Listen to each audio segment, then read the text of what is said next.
Hiya, Leo Dewey, and this is Coffee Shop Blues. Jazz tunes, suede shoes, and cartoon time passing by. Tea bags and sugar cubes, the loose change of yesterday tucked away inside the armchair's hide. A penny is priceless when the price tags are worth more than an hour of your time.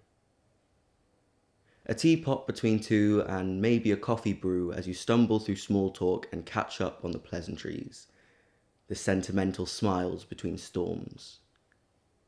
Crockery as boats in a sea of stress until the cups capsize and you're left stranded in the waves. I've never seen so many lonely people in one place. And on a cloudy day, watching the rays of sun shine through a baby blue spine used to be a victory. But now it seems arbitrary because the grey skies will always win. Is that just what happens when you grow up?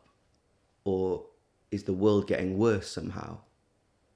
Doom and gloom in a room full of side eyes and fake smiles, the mild anxieties soothed somewhat by the music, but even a trumpet can't drown out the judgments of strangers. I never used to care so much, but as tea leaves change a water's taste, leave them in too long and the tea becomes too strong and you waste the great flavours from before. I don't know if anyone would want to drink my tea anymore. Its bitterness is unbearable and the berries burn through taste buds. The smell of cinnamon sticks and apathetic sick clings to nostrils like tar.